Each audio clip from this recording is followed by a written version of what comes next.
Todd Cohen, the sales culture architect, because everyone's in sales. So,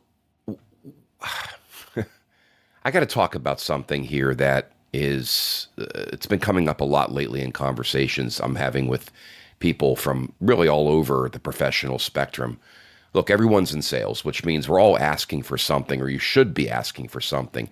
We're either trying to close a piece of business, we're writing a proposal and sending it in, a statement of work, we're asking our boss for budget. Everything we do is a sales moment. All right, I got to set the table. Here's the deal. So you've made the ask, and then nothing, silence.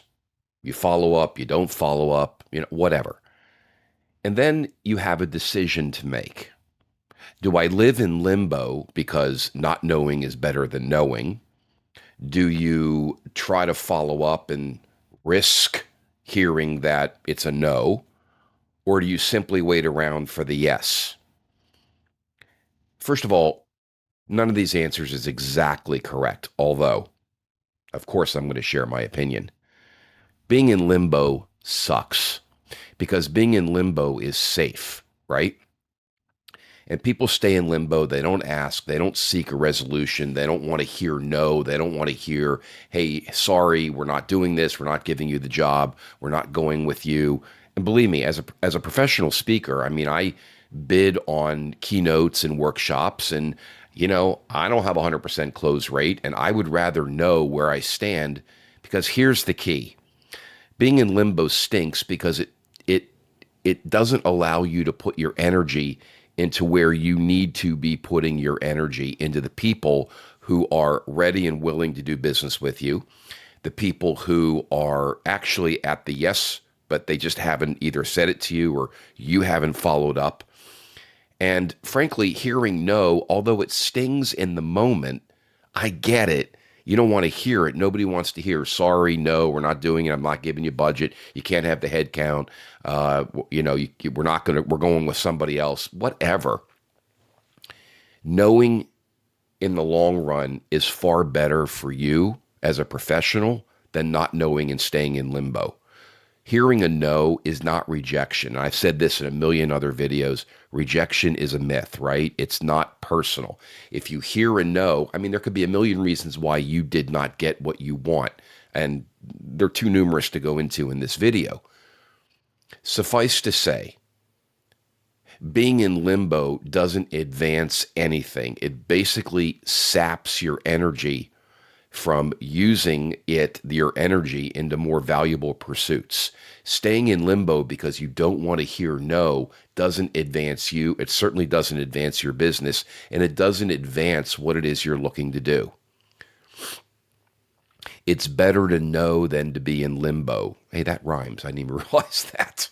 It's better to know than to be in limbo. Listen, I mean, I've had salespeople say to me for years, well, we haven't heard yet. We haven't heard yet. And then, 3 months later, well, we haven't heard yet. Well, the longer it goes, the more likely you're not going to hear. That doesn't mean it's a no. It just means for whatever reason, you're stuck in limbo. People don't wake up and say, hey, my overriding goal today is to make sure that, Todd hears a yes today. People have a lot on their plates. They have a lot that, going on. You're not their sole priority.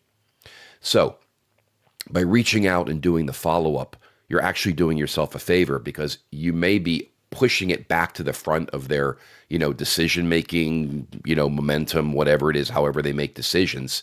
And by the way, showing a little interest, a little energy never hurts either. But staying in limbo because you're afraid to hear a no doesn't advance anything. In fact, it holds you back. It takes all your energy. It takes all your good mojo, right, to put into the people who are likely to say yes. And if you're in limbo, it doesn't mean it's a no. It means you need to nudge them. You need to find out what's going on.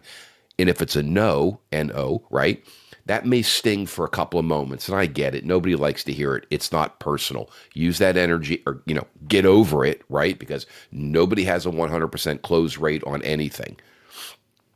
Get over it, and something? Use that energy for something, for a client, for a prospect, for somebody you're looking to hire, somebody you want to bring on board, whatever it is, because everything we do is a sales moment. Use that energy to get to a yes. Limbo just takes up time, it takes up space, it takes up energy, and it doesn't advance anything. All it does is it gives you a false sense of security. I'm going to say that again. Not hearing yes, not hearing no, but being okay with limbo, not knowing, just gives you a false sense of security. And that doesn't advance you, and it doesn't advance your business, and it doesn't do anything positive other than keep you, quote unquote, safe. And it's not really being safe. It's just protecting you from this perception of rejection. And you're not getting rejected if you hear no. Are you with me on this one? So pick up the phone, write an email, call somebody right now, right? Here's your call to action, and figure out where you stand, because you need to use the energy that you do have, the great mojo that you bring to your gig every day, to the people who are going to say yes. It's not rocket science. Okay. I'm Todd Cohen, the sales culture architect. If you liked this video, please hit subscribe, please hit like, please hit notify. I do live things once in a while when I have time and I'm not on the road and traveling. Please share this wide and far. And hey, see you soon, right? And pick up the phone, man. Find out where you stand.